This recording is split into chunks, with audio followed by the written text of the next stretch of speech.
ನೋಡಿ, ಭಾರತೀಯ ಜನತಾ ಪಕ್ಷದ ರಾಜ್ಯಾಧ್ಯಕ್ಷರಾಗಿರ್ತಕ್ಕಂಥ ವಿಜಯೇಂದ್ರ ಅವರು ಆಗಲಕನಸು ಕಾಣ್ತಾ ಇದ್ದಾರೆ. ರಾಜಕಾರಣದಲ್ಲಿ ಯಾವ ಗಳಿಗೆಯಲ್ಲಿ ಏನು ರಾಜಕೀಯ ಬದಲಾವಣೆ ಆಗುತ್ತೆ ಅಂತ ನಾವು ಯಾರೂ ನಿರೀಕ್ಷೆ ಮಾಡಲಿಕ್ಕಾಗಲ್ಲ.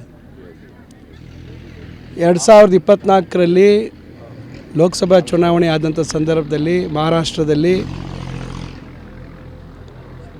ಇಂಡಿಯಾ ಒಕ್ಕೂಟಕ್ಕೆ ದೊಡ್ಡ ಮಟ್ಟದ ಒಂದು ಬೆಂಬಲ ಸಿಕ್ಕಿತ್ತು. ಉತ್ತರ ಪ್ರದೇಶದಲ್ಲೂ ಸಿಕ್ಕಿತ್ತು.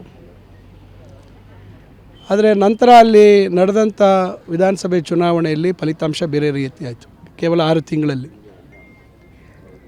ಈ ರೀತಿಯಾಗಿ ರಾಜಕಾರಣದಲ್ಲಿ ಇವತ್ತಿದ್ದ ಪರಿಸ್ಥಿತಿ ನಾಳೆ ಇರಲಿಕ್ಕೆ ಸಾಧ್ಯ ಇಲ್ಲ. ಬಹುಶಃ ಅಧಿಕಾರದ ಆಸೆಗಾಗಿ ಅವರು ಭಾಳ ಆತುರದಲ್ಲಿದ್ದಾರೆ.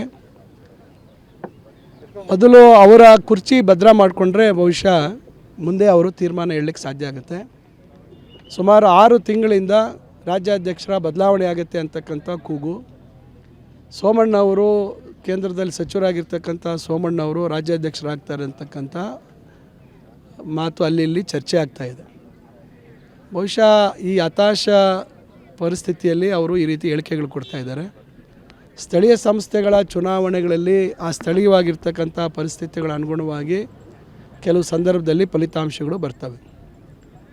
ಸ್ಥಳೀಯ ಸಂಸ್ಥೆಗಳ ಚುನಾವಣೆಯೇ ನಾಳೆ ನಿರ್ಣಾಯಕ ಆಗುತ್ತೆ ಅಂತಕ್ಕಂಥದ್ದು ರಾಜಕಾರಣದಲ್ಲಿ ನಾವು ಯಾರೂ ಅದನ್ನು ನಂಬಲಿಕ್ಕೆ ಅಥವಾ ಅದು ಒಪ್ಪಲಿಕ್ಕೂ ಸಾಧ್ಯ ಇಲ್ಲ.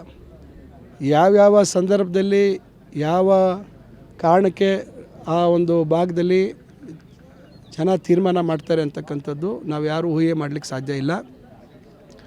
ನಮ್ಮ ಸರ್ಕಾರ ಸುಮಾರು 140 ಶಾಸಕರ ಬಲದಿಂದ ಇವತ್ತು ಸದೃಢವಾಗಿದೆ. ಯಾವುದೇ ರೀತಿ ಗೊಂದಲ ಇಲ್ಲ. ಈಗ 2.5 ವರ್ಷ ಪೂರೈಸಿದ್ದೀವಿ. ಇನ್ನೂ 2.5 ವರ್ಷ ನಮಗೆ ಅವಧಿ ಇದೆ. ಭಾಳಷ್ಟು ಅಭಿವೃದ್ಧಿ ಕೆಲಸಗಳನ್ನು ನಾವು ಕೈಗೆತ್ತಿಕೊಂಡಿದ್ದೀವಿ.